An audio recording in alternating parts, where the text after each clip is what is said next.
Hello everyone. Welcome back once again to Business Studies with Anubha.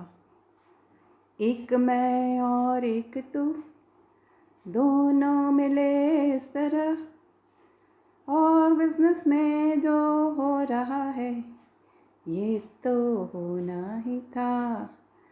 तो भाई partnership का part 1 हमने पढ़ा है अपने पिछले वीडियो लेसन में और आज हम पार्टनरशिप के बारे में और भी कुछ जानने वाले हैं, जैसे कि types of partners, types of partnership form, partnership deed and registration. तो चलिए शुरू करते हैं। Types of partners. So first type of partner is active partner. जैसे कि नाम से समझ में आ रहा है, ये पार्टनर एक्टिवली पार्टिसिपेट करता है जो बिजनेस एक्टिविटीज़ है उसमें। So active partner contributes the capital, manages the business activities, shares profits, losses and business risk and has unlimited liability. तो unlimited liability क्या है, ये हम फीचर्स में जान चुके हैं कि अगर फर्म की लाइबिलिटीज़ फर्म के एसेट से पे नहीं हो पाती हैं तो जो पार्टनर्स हैं उनके पर्सनल एसेट्स को भी यूज़ किया जाता है लाइबिलिटीज़ पे करने के लिए। ठीक है। अब एक्टिव पार्टनर का जस्ट अपोजिट है स्लीपिंग पार्टनर या डॉर्मेंट पार्टनर। ये किस तरह से इसका जस्ट अपोजिट है कि he does not participate in the management. बाकी सब वो करता है, कैपिटल कंट्रीब्यूट करेगा, प्रॉफिट लॉसेस रिस्क शेयर करेगा, अनलिमिटेड लाइबिलिटी होगी, लेकिन वो day to day business activities को बिल्कुल भी उसमें कोई डिसीजन मेकिंग नहीं लेगा, कोई पार्टिसिपेशन नहीं लेगा। वो बाकी लोगों को कह देगा कि आप अपना बिजनेस एक्टिविटीज़ को संभालिए, मैं सिर्फ कैपिटल कंट्रीब्यूट करूँगा, प्रॉफिट लॉस शेयर करूँगा, रिस्क शेयर करूँगा और मेरी अनलिमिटेड लायबिलिटी होगी। Third type of partner is secret partner. तो ये भैया ये भी सारा कुछ करने वाला है, कैपिटल कंट्रीब्यूट करेगा, पार्टिसिपेट करेगा मैनेजमेंट में, प्रॉफिट लॉसेस रिस्क शेयर करेगा, अनलिमिटेड लायबिलिटी भी होगी इसकी। लेकिन एक फीचर जो इसका स्पेशली सीक्रेट पार्टनर का जो स्पेशल फीचर है वो क्या है कि हिज एसोसिएशन और relation with the firm is hidden और unknown to the outsider. Secret है ना भाई, ये बाहर के लोगों को नहीं पता कि ये पार्टनर इस फर्म में एक मेंबर है। ठीक है। Fourth type of partner is nominal partner. नाम से समझ में आता है ये अपना नाम लेंड करता है फर्म को। ठीक है। इसकी अनलिमिटेड लायबिलिटी होती है, लेकिन he does not contribute the capital, he does not participate in the management, he does not share profit losses और risk। ठीक है। बिजनेस का जो भी प्रॉफिट लॉस या रिस्क है वो शेयर नहीं करता, लेकिन इसकी अनलिमिटेड लायबिलिटी हो सकती है। कैसे, वो अभी हम देखते हैं। There are two types of nominal partners, partner by estoppel and partner by holding out.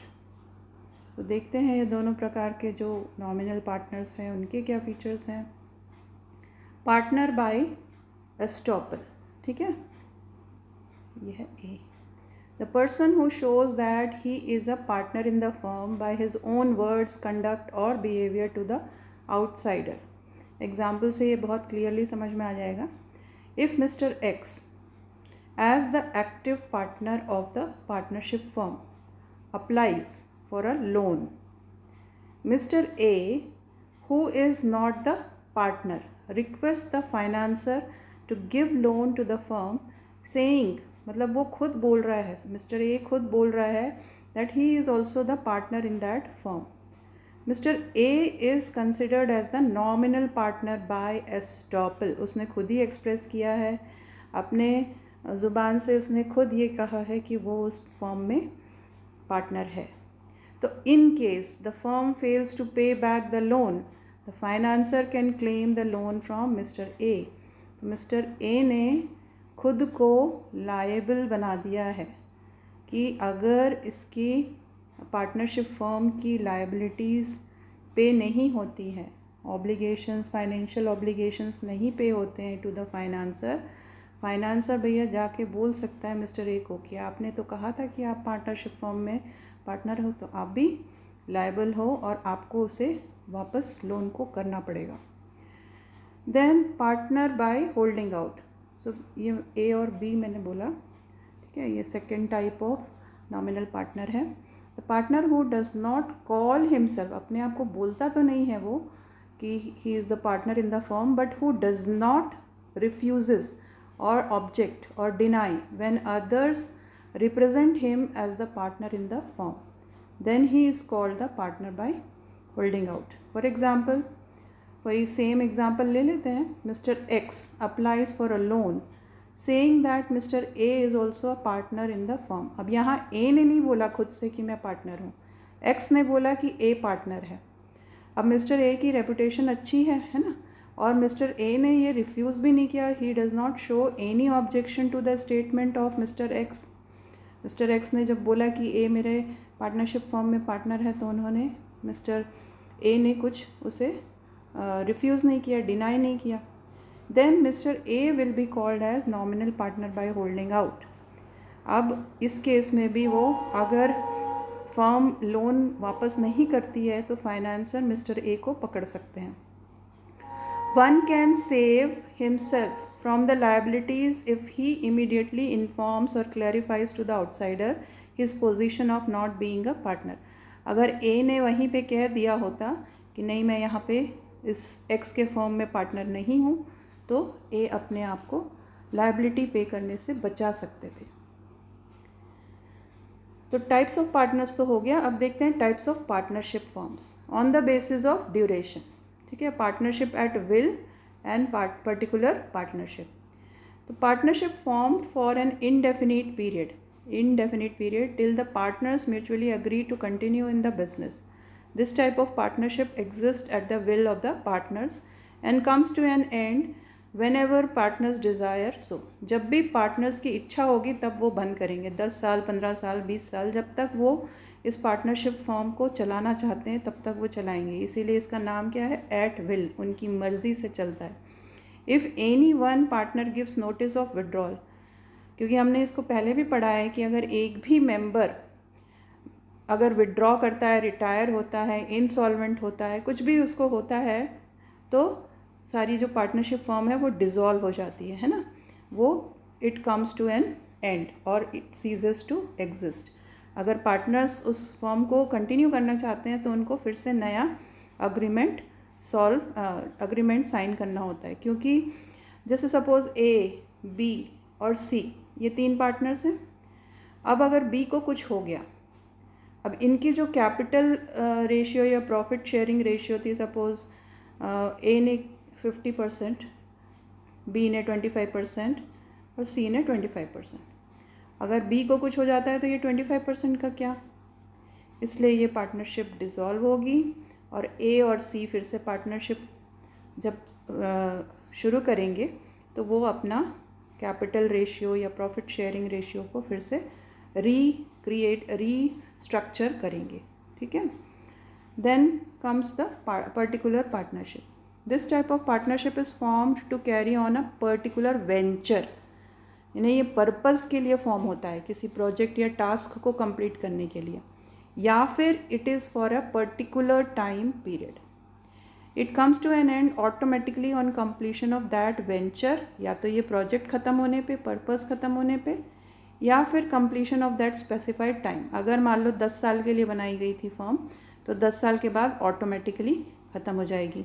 अगर किसी ब्रिज को कंस्ट्रक्ट करने के लिए बनाई गई थी फॉर्म, तो वो ब्रिज कंस्ट्रक्ट होते ही वो फॉर्म डिज़ोल्व हो जाएगी। For example, a partnership form formed for construction of bridge gets dissolve automatically as the work of construction is completed.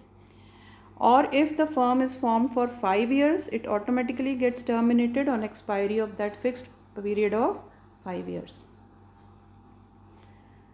अब types of partnership form on the basis of liability, general partnership and limited partnership, ये भी 2 तरह के हैं। General partnership जिसके बारे में हम पढ़ चुके हैं कि यहाँ liability of members और partners is joint and unlimited.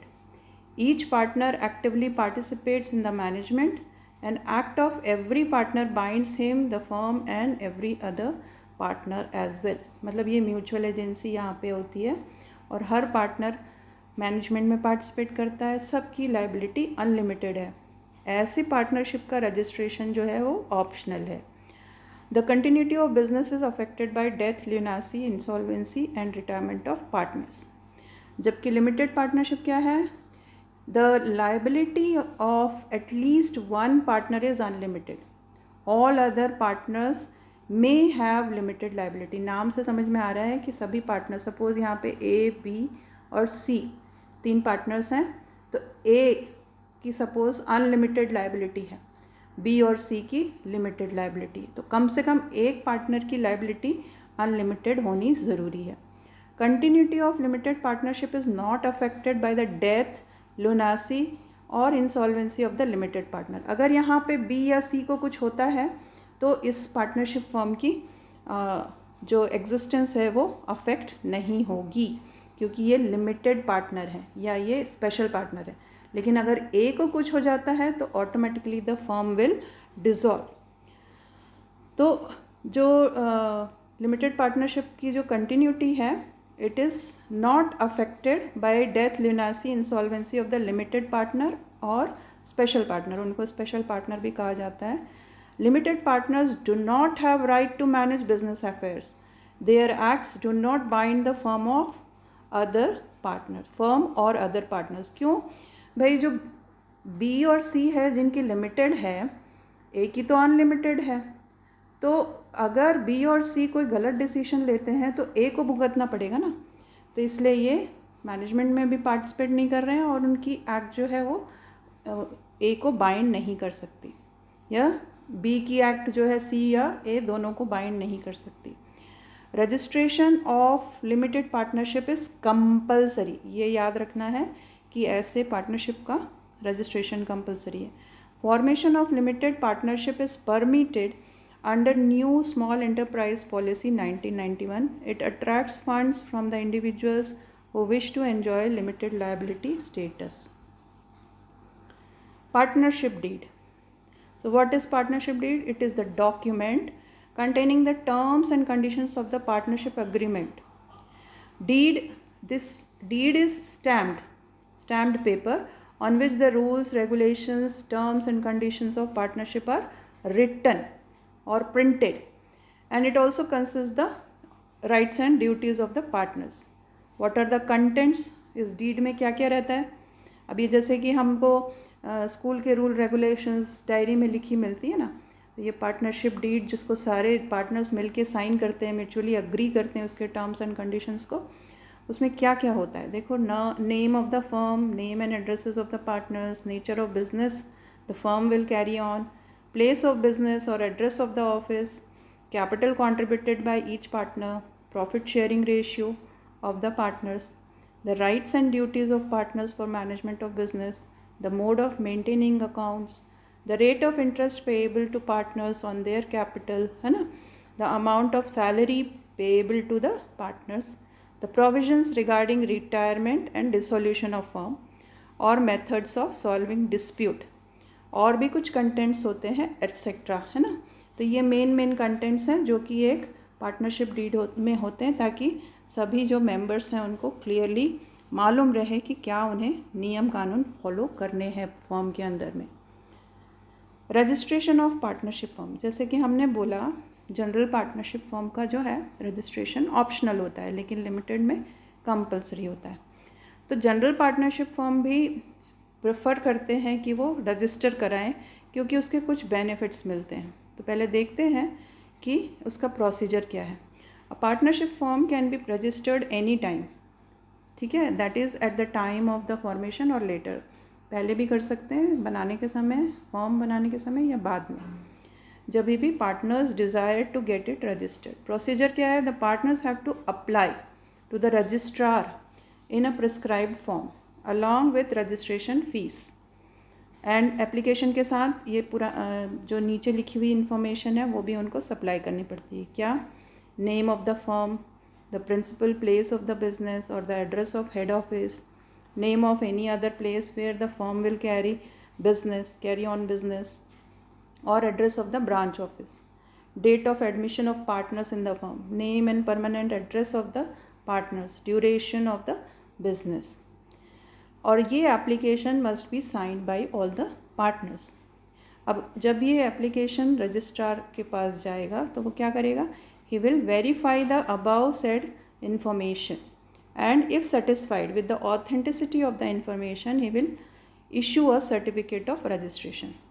तो इस फॉर्म का नाम जो है वो अपने रजिस्टर में एंटर करेगा, रजिस्टर ऑफ पार्टनरशिप फॉर्म्स में रिकॉर्ड करेगा, एंटर करेगा और सर्टिफिकेट ऑफ रजिस्ट्रेशन इशू करेगा. The certificate of registration is an evidence of existence of firm and the firm gets the benefit of registered firm. तो कौन से benefits हैं जो रजिस्टर्ड फर्म को मिलते हैं और अनरजिस्टर्ड को नहीं मिलते हैं? पहला, partner can not file a suit against the firm और अदर पार्टनर्स. कोई भी डिस्प्यूट है, कोई भी कॉन्फ्लिक्ट है, तो पार्टनर जो है कोई लीगल एक्शन फर्म के खिलाफ या पार्टनर्स के खिलाफ नहीं ले सकता. फर्म भी किसी तीसरी थर्ड पार्टी के खिलाफ कोई एक्शन नहीं ले सकती. और फर्म पार्टनर के अंदर जो फर्म के अंदर पार्टनर्स हैं उनके खिलाफ भी कोई केस नहीं कर सकती. Then some questions. Name the type of partner about whom the outsiders do not know anything. Do not know, that means secret, है ना, गुप्त है, hidden है. According to which feature of partnership firm the partner is owner as well as agent. यहाँ से समझ में आता है म्यूचुअल एजेंसी, ठीक है. एंड अदर पार्टनर्स को बाइंड करता है ना. His or her act binds all other partners or he or she is bound by the acts of other partners. Differentiate between sole proprietorship and partnership on the basis of profit sharing and risk bearing. तो ये तो अकेला ही profit पूरा लेता है, पूरा risk bear करता है ना. होल सोल है, क्योंकि पार्टनरशिप में शेयरिंग होती है अकॉर्डिंग टू द डीड या फिर equal sharing. Lata, one of the partners in ABC firm goes to meet XYZ firm for a business deal, and her friend Reena accompanies her for the meeting. When Lata says that Reena is also the partner, she does not refuse, and XYZ, on the impression that Reena is also the partner, signs the deal. अब XYZ ने तो ये सोच के sign कर लिया लता के साथ डील कि रीना भी उसमें पार्टनर है, और रीना ने मना भी नहीं किया, है ना. Which type of partner is Reena? ये तो है होल्डिंग आउट, क्योंकि रीना ने एक्सप्रेस नहीं किया था, उसने नहीं शो किया था अपने बिहेवियर या कंडक्ट से. अगर वैसा होता तो वो एस्टॉपल होता, लेकिन यहाँ पे उसने लता को मना भी नहीं किया, लता का कहा हुआ को ऑब्जेक्शन भी नहीं लिया उस पर. और in the case the liabilities are not met up by ABC firm, मतलब जो लता की फर्म है वहाँ से, तो क्या रीना को वो अप्रोच कर सकता है XYZ फर्म लाइबिलिटी क्लेम करने के लिए? हाँ, ज़रूर, बिल्कुल कर सकता है. So the next video lesson will be on the joint Hindu family business. Thanks for watching. Please keep watching and sharing the video lessons of business studies with Anubhav. अभी तक सारे वीडियो लेसन्स जो भी students देख रहे हैं, मेरी बार बार आपसे रिक्वेस्ट है, प्लीज़ शेयर कीजिए, सबको बताइए और सब्सक्राइब कीजिए. Thank you very much.